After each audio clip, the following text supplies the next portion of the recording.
अस्मद्गुरुभ्यो नमः। श्रीहरये नमः, श्रीहरये नमः, श्रीहरये नमः। गोपिका जीवनस्मरणं गोविन्द गोविन्द। गोपाये दनिशं जगन्ति कुहना पौत्री पवित्रीकृत ब्रह्माण्डप्रलयोर्मिघोषगुरुभिर्घोणारवैर्घुर्घुरैः यद्दंष्ट्राङ्कुरकोटिगाढघटना निष्कम्पनित्या स्थितिः ब्रह्मस्तम्भमसौ दसौ भगवती मुस्तेव विश्वम्भरा। योऽन्तर्हिते हृदि गतोऽपि दुरात्मनां त्वं सोऽद्यैव नो नयनमूलमनन्तराद्धः यर्ह्येव कर्णविवरेण गुहां गतो नः पित्रानुवर्णितरः भवदुद्भवेन तं त्वां विदाम भगवन् परमात्मतत्त्वं सत्त्वेन सम्प्रतिरतिं रचयन्तमेषां तत्तेऽनुतापविदितैर्दृढभक्तियोगैः उद्ग्रन्थयो हृदि विदुर्मुनयो विरागाः नात्यन्तिकं विगणयन्त्यपि ते प्रसादं किं त्वन्यदर्पितभयं भ्रुव उन्नयैस्ते येङ्गत्वदङ्घ्रिशरणा भवतः कथायाः कीर्तन्यतीर्थयशसः कुशलारसज्ञाः कामं भवस्ववृजिनैर्निरयेषु नस्तात् चेत्तोळिवत् यदि नु ते पदयोरमेत वाचश्च नस्तुलसिवद्यदि तेऽङ्घ्रिशोभाः पूर्येत ते गुणगणैर्यदि कर्णरन्ध्रः प्रातुश्च कर्थयदि तं पुरुहूतरूपं तेनेश निर्वृतिमवापुरलं दृशो नः तस्मायितं भगवते नमयिद्विधेम यो नात्मनां दुर्दयो भगवान् प्रतीतः। जय बोलो வராகமூர்த்தி கி ஜெய். நேற்றைய தினம் வராகமூர்த்தியோடைய அவதாரத்தை நம்ம பார்த்தோம். அந்த வராகமூர்த்தி அவதாரம் பண்ணுற சமயத்தில் பூமி தேவியை உத்தாரணம் பண்ணுறதுக்காக வரும் பொழுது ஒரு தைத்தியன் வந்தார். தைத்தியன் கூட சண்டை போட்டு அந்த தைத்தியனை வதம் பண்ணினார் அப்படின்னு சொல்லியிருந்தோம். அந்த தைத்தியன் யாரு அப்படிங்கிறதுக்கு ஹிரண்யாக்ஷன் அப்படின்னு தெரியும். அவர் எப்படி வந்தார், அவருடைய அப்பா அம்மா என்ன அப்படிங்கிற அந்த பூர்வ கதையை விஸ்தாரமாக சொல்கிறார். திதிர் தாக்ஷாயணி க்ஷத்தம் மாரீச்சம் கஷ்யபம் பதிம் க்ஷத்தஹ. ஹே விதுரா, தக்ஷனுடைய மகளான விதுரர்கிட்ட தான் சொல்கிறார். தக்ஷனுடைய மகளான திதி அப்படிங்கிறவர், இப்போ இவா ரெண்டு பேரும் எப்படி வந்தா, இந்த தக்ஷன் யாரு திதி யாரு அப்படின்னு எல்லாம் பார்க்கறத முன்னாடியே பிரம்மதேவர் படைத்த படைப்பில் வந்தவர் இவா ரெண்டு பேரும். அப்போது அந்த தக்ஷனுடைய மகளான திதி அப்படிங்கிறவள் ஒரு சந்தியா சமயத்தில் அபத்தியகாமா சகமே சந்தியாயாம் ஹிருச்சயார்திதா, ஒரு சந்தியா சமயத்தில் காமபீடை அனுபவித்து ரொம்ப ஆசை மிகுந்து குழந்தை உண்டாகணும் அப்படின்னு ஆசைப்பட்டா. அப்போது தன்னுடைய பர்த்தாவான கஷ்யபர்கிட்ட சொல்கிறா, அர்க்கேனிம் லோச்சதி, அதாவது ஆதித்யன் அஸ்தமனமாயிருக்கு சந்தியா சமயம். அக்னிஹோத்திர சாலையில் யக்ஞங்களுடைய பாலகனும் அக்னியாக கூடின ஜிஹ்வையோடு இருப்பவனுமான ஸ்ரீ விஷ்ணுவை பரிபாலனம் பண்ணிட்டு இஷ்டுவா சமாஹிதம் ஆசீனம் சந்தியாவந்தனம் பண்ணுற வேளையில் கணவர்கிட்ட போய் திதி தேவி இப்படி ஆசை இருக்குது அப்படின்னு சொல்கிறா. எப்படி சொல்கிறா, ஏஷமாம் த்வத்கிருதே வித்வன் காம ஆத்தசராசனஹ துனோதி தீனாம் விக்ரம்ய ரம்பாமிவ மதங்கஜா. ஞானியாக இருப்பவரே, என்னை ஏஷ காமஹா, இந்த காமதேவன் தன்னுடைய வில்ல வச்சு ரொம்ப என்ன அசக்கியமாக ஒரு மத்த கஜமாட்டமாக சௌரியத்தை நான் காட்டிட்டு என்னை சங்கடப்படுத்துறது. துனோதி அப்படின்னா என்ன அர்த்தம்? எனக்கு ரொம்ப ஆசையாக இருக்குது. பர்த்தர்யாப்தோருமானானாம் லோகானா விஷதே யசஹ. சந்தான சௌபாகியம் இல்லாமல் இருக்கேனே, எனக்கு சந்தானம் உண்டாகணும் அப்படின்னு ரொம்ப ஆசையாக இருக்குது சுவாமின் அப்படின்னு சொல்கிறத இப்படி பர்த்தாட்ட சொல்கிறார். புருஷன் ஸ்திரீல புத்திர ரூபேண பிறப்பார்கள் அப்படின்னு தானே சொல்லுவார். பிரஜையா ஜாயத்தே நனு. பர்த்தானா மனைவியோடைய வயிற்றில் ஒரு புத்திரனாக பிறப்பார் அப்படின்னு அல்லவா, எனக்கு அந்த ஒரு ஆசை வந்திருக்கு, நிறைவேற்றி தாங்கோ அப்படின்னு சொல்றார். நவயம் பிரபவஸ்தாம் த்வாம் அனுகர்த்தும் கிரகேஸ்வரி அப்யாயுஷா வா காட்ஸ்னேன ஏச்சான்யே குணகிருத்னவஹ. இதெல்லாம் கேட்டு கஷ்யபர் சொல்றார் பதில் என்ன அப்படின்னா, முதல்ல மனைவிய சாந்த்வனப்படுத்துறா, சமாதானப்படுத்துறா. என்னன்னு சொல்லி, மானவதி பொதுவா இப்போ அக்னிஹோத்திரம் போன்ற வைதீக கர்மங்கள் எல்லாம் நான் பண்றேன் அப்படின்னா ஒரு மனைவி இல்லாம பண்ணிட முடியாது. நிச்சயமா அந்த மனைவி அப்படிங்கிறவள் பர்த்தாவுடைய ஆத்மனஹாஹி அர்த்தம் யாம், புருஷாளுடைய சரீரத்தினுடைய நேர் பகுதி தான் மனைவி அப்படிங்கிறவள். புருஷன் ஸ்வகர்மபாரத்தை எடுத்துட்டு இருக்கார் அப்படின்னா அதனுடைய பரிபூர்ணமான ஒத்துழைப்பு மனைவியிட்டேந்து கிடைக்காட்டா எதுவுமே நடக்காது அல்லவா. அது மாதிரி நிச்சயமா உன்னுடைய ஆசை நிறைவேற்றணும் அப்படிங்கிறது என்னுடைய கடமை, நான் நிச்சயமா பண்ணுவேன். ஆனா அப்யாயுஷாவா காட்ஸ்னேன ஏச்சான்யே குணகிருத்னவஹ.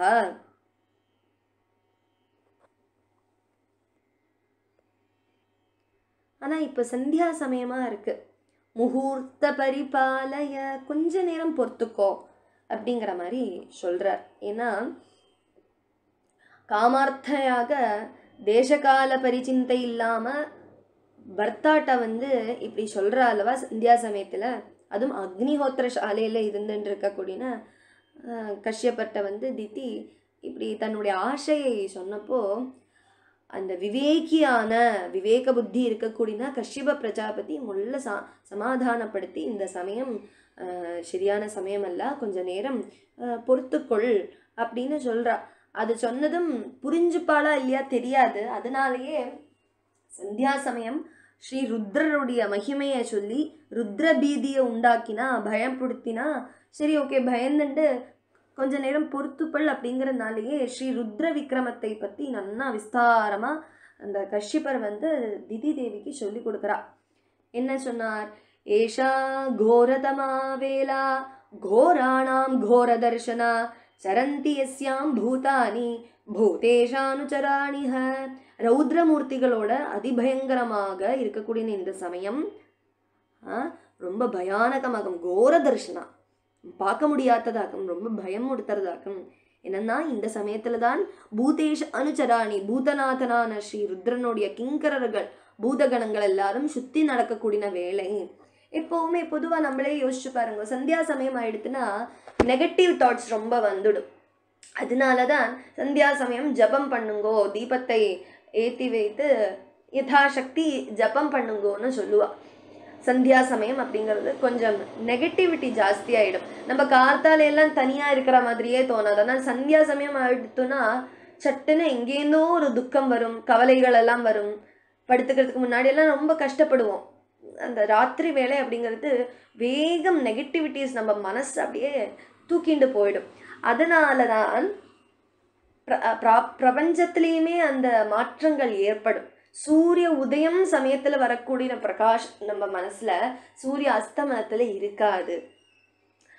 அதனால தான் ஜபம் பண்ணுங்கோ, அந்த சமயம் மனசுக்கு திருடம் கிடைக்கும், எந்த நெகட்டிவிட்டியும் நம்மளுடைய மனசை அட்டாக் பண்ணாமல் இருக்கும். அப்படிங்கிறதுனால தான் சந்தியா சமயத்தில் ஜபம் மட்டும்தான் பண்ணப்படும் என்று சொல்கிறார்கள். அப்போது அதே மாதிரி தான் இந்த இங்கே நடக்கிறதுமே கஷ்யபருக்கும் திதிக்கும் என்ன நடக்கிறது அப்படின்னா, இந்த காமம் ஆசை அப்படிங்கிறது பற்றின்னு விடுறது. அதை வந்து அடக்க முடியாமல் பர்த்தாட்ட போய் சொல்கிறா. அந்த சொல்கிறத பர்த்தா வந்து அந்த ருத்ரனுடைய விஷயங்கள்லாம் சொல்லி இந்த சமயத்தில் கோரமாக இருக்கும். பூதகணங்களெல்லாம் சுற்றி நடப்பார்கள். ஏதஸ்யாம் சாத்வி சந்தியாயாம் பகவான் பூத பாவனா உத்தமே. இந்த சந்தியா சமயத்தில் ஞான ஐஸ்வர்யாதி குணோபேதனும் பூதங்களுடைய பரிபாலனுமான பூதநாதன் யாரு? பூதராட் அப்படின்னா யாரை சொல்கிறா? ருத்ரனை சொல்கிறா. ருத்ரர் வந்து பூத சங்கங்களோட விஷேன அடத்தி காளை மேலே ஏறி சஞ்சாரம் பண்ணக்கூடிய சமயமா அப்படின்னு அந்த ருத்ரனுடைய வைபவத்தை எல்லாம் சொல்லி கொடுக்கிறார். ஆனாலும் என்னவோ போராட்ட காலம், அந்த காமத்தினுடைய உக்ரதையினாலையும் என்ன பண்றா, இப்படி பர்த்தா இப்படியெல்லாம் சொன்னதுக்கு அப்புறமும் எந்த சதரு அந்த எந்த ஒரு லஜ்ஜையும் இல்லாமல் அந்த பிரம்ம ரிஷியோடைய வாசகா ஜக்ராக போட்டுன்ற வஸ்திரத்தை பிடிச்சாலாம். சவிதித்வாத பாரியாஸ்தம் நிர்பந்தம் விகர்மணி. இந்த நிர்பந்தம் யாருடைய நிர்பந்தம்? மனைவியோடைய நிர்பந்தத்தை பார்த்து இனியும் சொல்லி, ஏன்னா முதல்ல இந்த சமயம் வேண்டாமா பொறுத்துக்கொள் அப்படின்னு சொல்லி புரிய வச்சா. ஆனால் புரிஞ்சுக்கலை. செகண்ட் என்ன, பயமுடுத்தி பார்க்கலாம் அப்படின்னு பார்த்தா அந்த பயமும் ஏசலை. ருத்ர பகவான்கிட்ட சொல்லி அந்த வைபவத்தை சொன்னாலாவது மாறி நிற்பா அப்படின்னு பார்த்தாலும் அதுவும் ஏசலை. தர்மம் என்ன, மனைவிக்கு மனைவியோடைய ஆசையை பூர்த்தி பண்ணணும் அப்படிங்கிறது பர்த்தாவுடைய தர்மம். அதனால நிர்பந்தத்துக்கு வழங்கி கஷ்யப்பர் வந்து அந்த நிர்பந்தத்தை புரிந்துண்டு சரி அப்படியே ஆகட்டும்னு தலையை குனித்து ஆசீர்வாதம் பண்ணினா, குழந்தைக்கு உண்டான விஷயங்கள் பண்ணினார் அப்படின்னு சொல்கிறார். அதுக்கப்புறம் அதோபஸ்பிருஷ்ய சலிலம் பிராணானாயம்யவாக்யதா, ஜலத்தில் ஸ்நானம் பண்ணி பிராணாயாமம் பண்ணி ரஜோகுண நியுக்தமான ஜோதிஷ தியானம் பண்ணி வேத மந்திரத்தை காயத்ரி மந்திரத்தை ஜபம் பண்ண தொடங்கிட்டார். அப்போதான் அதெல்லாம் முடிஞ்சதுக்கு அப்புறம் தான் திதி தேவிக்கு என்ன தோன்றது, நம்ம அச்சோ நம்ம அபராதம் பண்ணிட்டோமே, இதுக்கு என்ன பரிகாரம்? ருத்ரர் வந்து கோபம் கொள்ளுவாரே நம்ம மேலே, நம்ம வேற கணவரை வந்து ரொம்ப பலாத்காரமாக வேற நம்மளுடைய ஆசைக்கு வசப்படுத்தி இருக்கோம், அவர் என்னாவது சபித்திட போகிறாளோன்னு பர்த்தாவுடைய சாபத்துக்கு பயந்தாளாம் திதி தேவி.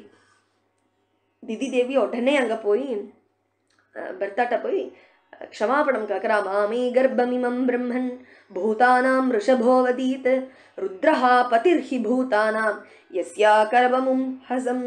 பிரம்மர்ஷே, பூதங்களுடைய நாயகனான ரிஷபா நாயகனான அவர் என்னுடைய கர்ப்பத்தை அழிக்க மாட்டாரே, அழிக்காதேங்கோ அப்படிங்கிற மாதிரி சொல்கிறா. என்னுடைய கர்ப்பம் நான் இமம் கர்ப்பம் மாவதீது கர்ப்பம் தரிச்சிருக்கேனே. அப்போ அந்த ருத்ரதேவன் எதுவும் பண்ணாம இந்த அபராதத்தை மன்னிப்பாரா?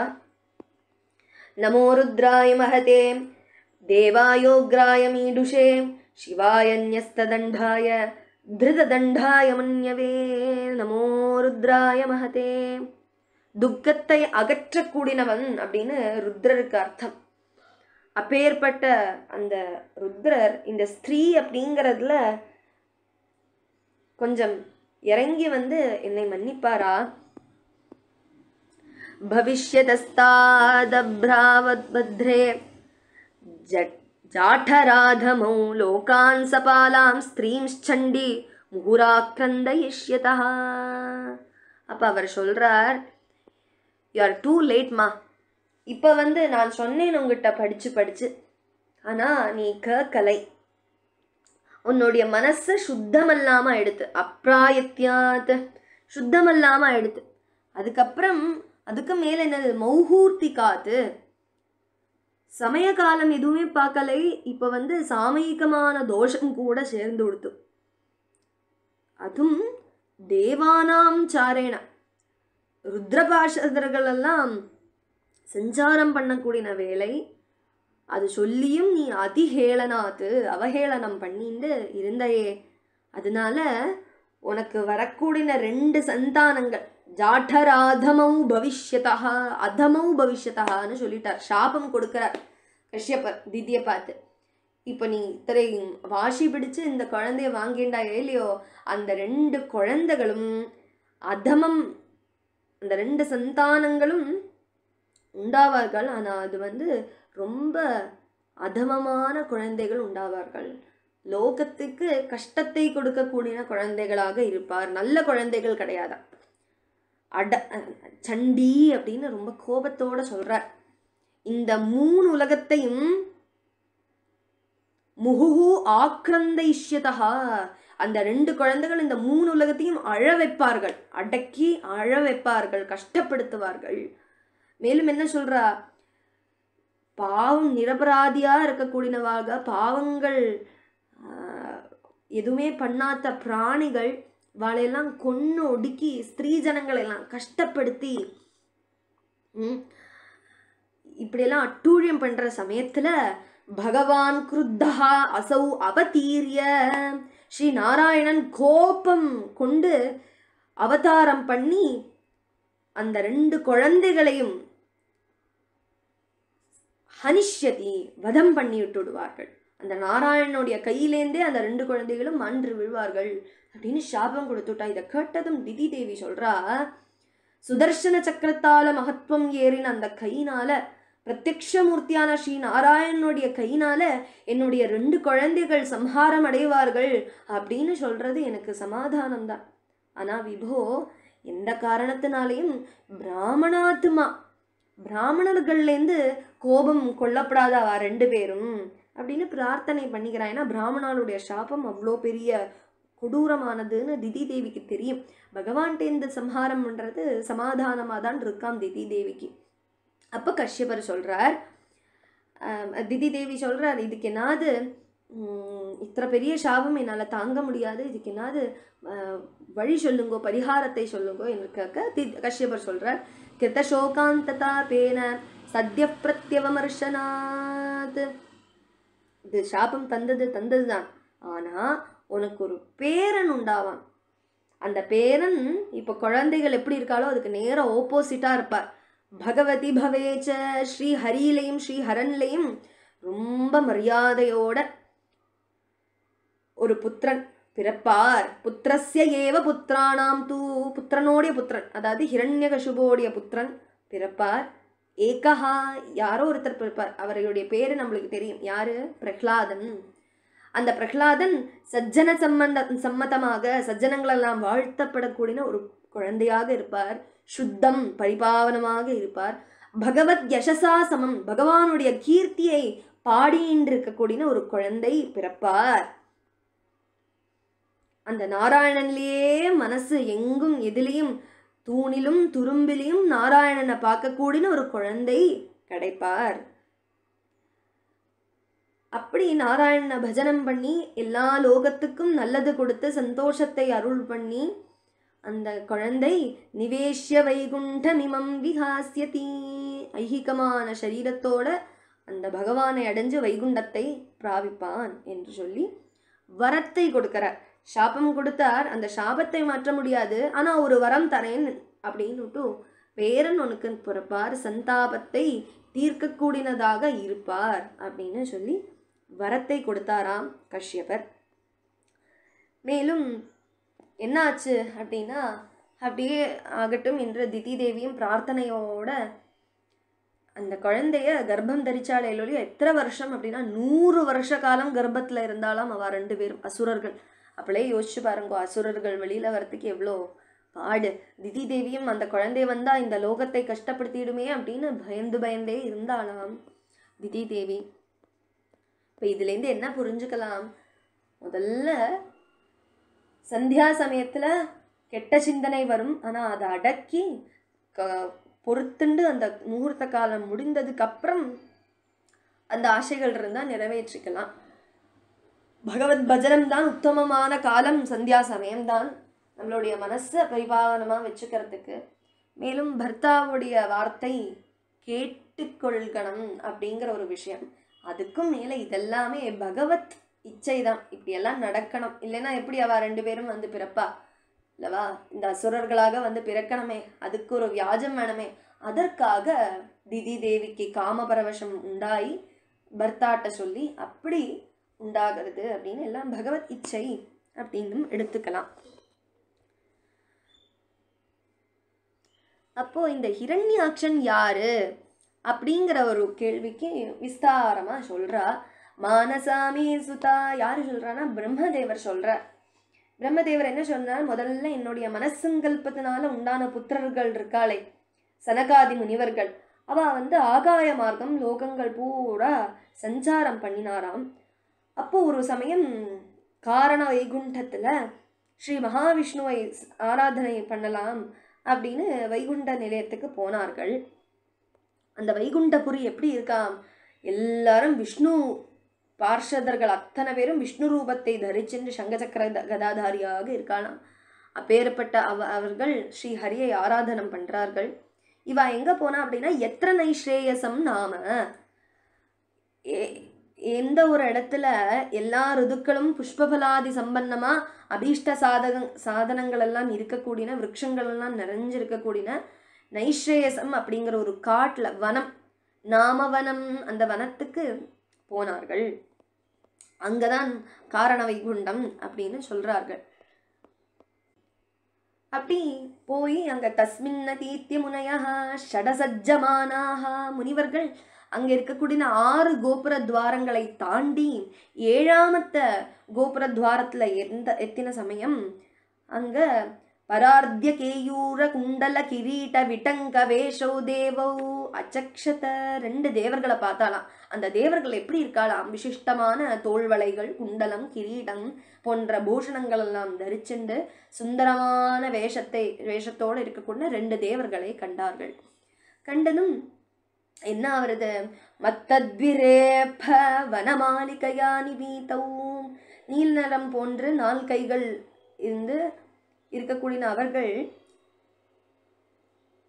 எப்படி இருக்கா? அந்த முகம் எப்படி இருக்கு? அந்த 2 தேவர்களுடைய முகம் எப்படி இருக்குன்னா புருவோ ஸ்புட நிர்கமாபியாம், புரிகத்தினால புரிகமெல்லாம் சுழிஞ்சிருக்கு, விரிஞ்ச மூக்கு, சக்கச்சவேன கண்ணு, இதெல்லாம் பார்த்ததும் அவ கோபத்தோட இருக்கா அப்படின்னு புரிஞ்சுண்டா. அந்த 2 பேர் யாரு அப்படின்னா 2 தேவர்கள் ஜெயா விஜயாள் அப்படின்னு துவாரபாலகர்கள். அவாதான் கோபத்தோட இருக்கா. இந்த இவாளை பார்த்ததும் முனிவர்களை பார்த்ததும் துவார்யேதயோர்னி விவிஷுர்ன் மிஷதோர பிருஷ்டுவா, இந்த கோபுர துவாரங்கள் முன்னாடி நிற்கிறவாளுடைய பர்மிஷன் கேட்காம இவா சனகாதி முனிவர்களும் போனா. ஏன்னா அவளுக்கு பகவத் சிந்தனை தானே, பகவானே நினச்சிட்டு இருக்கிறவாளுக்கு வேற எதுவுமே தோன்றாதே.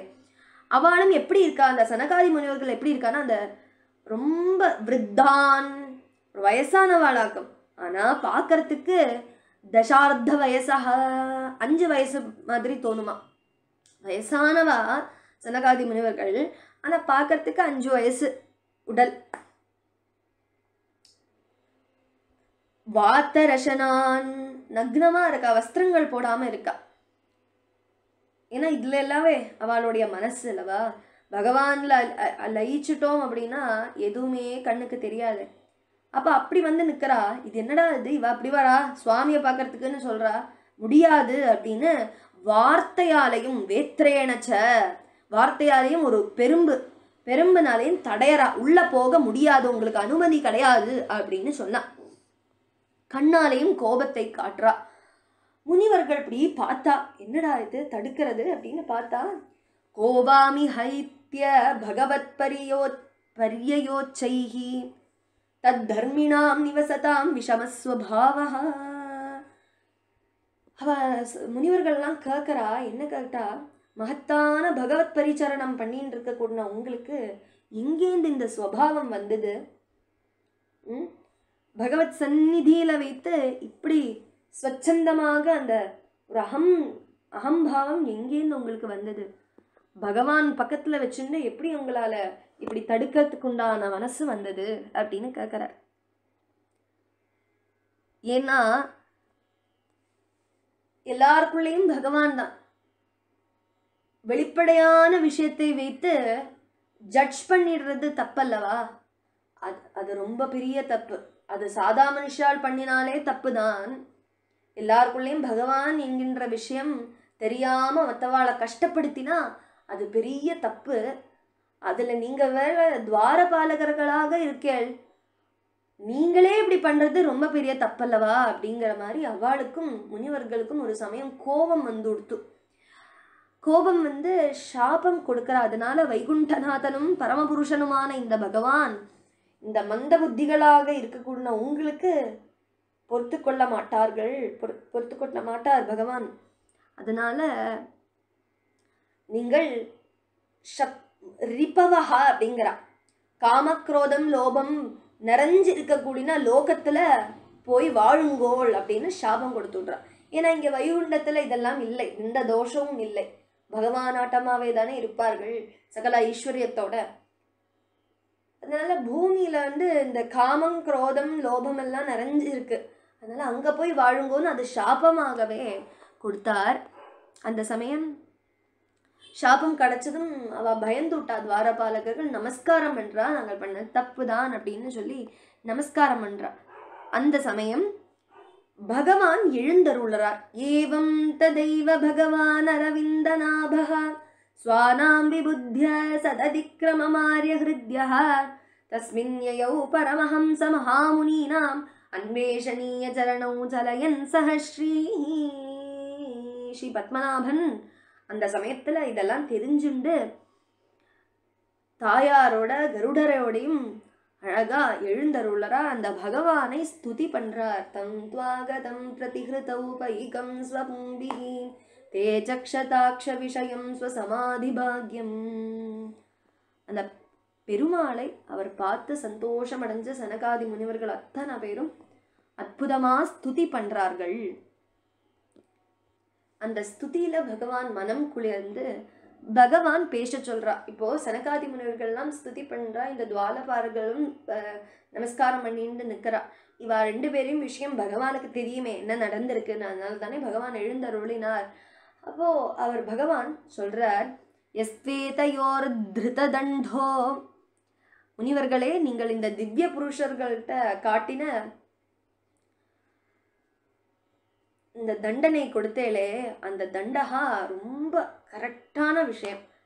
நான் வந்து அதை அக்செப்ட் பண்ணிக்கிறேன், உங்களுடைய தண்டனையை அக்செப்ட் பண்ணிக்கிறேன். ஏன்னா பகவான் சொல்றார், எங்கிட்ட அபச்சாரம் பண்ணினாலும் நான் பொறுத்துப்பேன். என்னுடைய பக்தர்கள்ட்ட என்னுடைய சாதுக்கள்கிட்ட அபச்சாரம் பண்ணினா நான் பொறுத்து கொள்க மாட்டேன். அவளுடைய க்ஷேமம் தான்.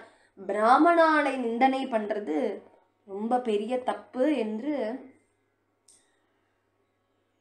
பிருத்தியர்கள்ட்ட சொல்லி கொடுக்கிறார். ஜெய விஜயாள்கிட்ட நீங்க பண்ண தப்பு தப்பு தான், அதுக்குண்டான தண்டனை நீங்க அனுபவித்து தான் தீரணும். பிராமணால நிந்தனை பண்ணப்படாது, என்னுடைய பக்தர்களை நிந்தனை பண்ணப்படாது, அது எனக்கு ஒரு காலத்தும் ஒப்புக்கொள்ள முடியாது என்று சொல்லி தன்னுடைய பிருத்தியர்கள் பண்ணின தப்ப பகவான் எடுத்து சொல்றார். அந்த சமயம் ஒரு விஷயம் கூட, ஒரு யாஜகன் யஜ்ஞத்துல வைத்து அக்னியில அர்ப்பணம் பண்றாரே ஹவிஸ், அதை விட பகவானுக்கு சந்திருப்தி என்ன ஆகுமாம்? பிராமண முகத்துல இருக்கக்கூடிய கிருதமாக்கும். அப்படின்னா என்ன அர்த்தம்? பகவானுடைய பக்தர்கள்ட்ட எப்படி நடந்துக்கிறோம், அவ மனசை புண்படுத்தாம எப்படி நம்ம பழகிறோம் அப்படிங்கறதுதான் ரொம்ப விஷயம்.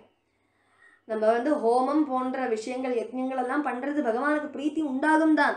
ஆனா அதை விட பகவான் நாமாவை சொல்றதும் பகவத் பஜனத்தை பண்றதும் பகவானுடைய கதைகளை சிரவணம் பண்றதும் சதா சமயம் பகவானை நினைக்கிறதும் சாதுக்கள்கிட்ட ரொம்ப பிரேமமா நடந்துக்கிறதும் தான் பகவானுக்கு ரொம்ப முக்கியம். அதுதான் ரொம்ப சந்திருப்தி உண்டாகும். பகவான் குளிரணம் அப்படின்னா இதுதான் விஷயம் அப்படின்னு பகவானே எடுத்து சொல்றார். அந்த பாஷதர்கள் என்ன பண்றது சுவாமின் அப்படின்னு பயந்து போறா.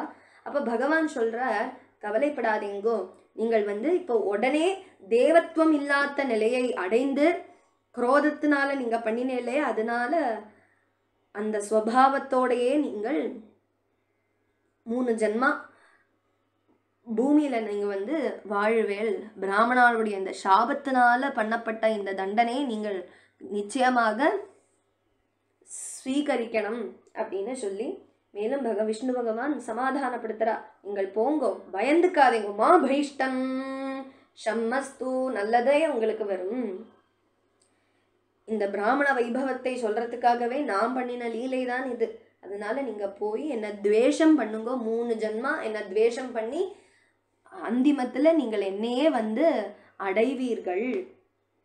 அல்பீய சாகாலேன, அத்தியல்பமான காலத்தினாலேயே திருப்பி புனகா மேனிகாசம் பிரத்யேஷ்யதாம், எங்கிட்டே நீங்க சேருவீர்கள், பயந்துக்காதீங்கோ என்று சொல்லி அவளுக்கு ஆசீர்வாதம் பண்ணி திருப்பி பகவான் தன்னுடைய ஸ்வதாமத்துக்கு தாயாரையும் கூட்டின்னு போய் அமர்ந்தார் அப்படின்னு சொல்றா. அந்த சமயம் ரிஷீஸ்வரர்களும் சொல்றார் சுவாமிகிட்ட, என்ன நாங்கள் என்ன தப்பு பண்ணியிருந்தா மன்னிச்சுக்கோங்கோ, எங்களுடைய கோபம், எங்களுக்கு வந்த கோபமும் தப்பு தான் அப்படின்னு சொல்ல, இல்லை இல்லை பகவான் சொல்றார், இதுவும் என்னுடைய சங்கல்பம் தான், உங்களுக்கு வந்த கோபமும் இவா தடுத்திருக்கா அப்படிங்கிறதும் என்னுடைய சங்கல்பம் தான், என்னுடைய சங்கல்பத்தினால தான் இது அத்தனையும் நடந்திருக்குன்னு முனிவர்களுக்கும் ஆஸ்வாசம் பண்ணி தான் பகவான் போனார்.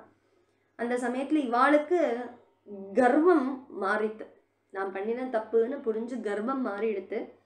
உடனடி அந்த பிராமண சாபத்தினால வைகுண்டத்திலேருந்து அதப்பதனம் கீழே விட்டார்கள். யாரு எப்படி முதல் ஜென்மம் என்ன எடுக்கிறா அப்படின்னா, இந்த கஷ்யபருடைய வீரியத்துல இவா 2 பேரும் போய் சேர்ந்தா. அப்படி அந்த வீரியத்தினால் கர்ப்பம் உண்டாச்சு. திதி தேவியோடைய வயிற்றுல 2 குழந்தைகளாக இருக்கார். சனகாதிகளுடைய கோபம் அடைஞ்சதும், விஷ்ணு பாஷதர்களுக்கு பிராமணாளுடைய பிரதிகூல மனோபாவம் உண்டானதும், பிராமணாள்கிட்ட பகவான் அவர்கள் 2 பேரையும் கைவிட்டதும், கைவிடலை ஆசீர்வாதம் தான் பண்ணினார். அப்படி பண்ணினதும் வைகுண்டவாசிகள் அத்தனை பேருக்கும் திருப்தி உண்டாக்கும்படியான போதனை பண்ணக்கூடியதும் எல்லாம் பகவானுடைய இச்சைனாலதான் என்று சொல்லி பிரம்மதேவருக்கு இது புரியறது. ஏன்னா இவெல்லாம் தேவர்கள்லாம் போய் என்ன வழி பண்ணலாம் அப்படின்னு பாக்குறது, பிரம்மதேவரும் கை விரிக்கிறார். ஏன்னா லோகத்தினுடைய ரக்ஷா சம்ஹார உற்பத்தி எல்லாம் பண்ணக்கூடிய ஆதி பொருளான பகவான் என்னாவது பண்றார், அவருடைய இச்சை இல்லாமல், அவருடைய சங்கல்பம் இல்லாமல் எதுவும் நடக்காதே. அதனால இப்படியெல்லாம் நடந்திருக்குன்னா பகவானுடைய சங்கல்பம் தான். அதை மாற்றுறதுக்கு யாராலையும் முடியாது. சும்மா அதை பத்தி எதுக்கு, நம்மளுக்கு சொல்யூஷனே இல்லாத விஷயத்தை பத்தி எதுக்கு யோசிப்பானே.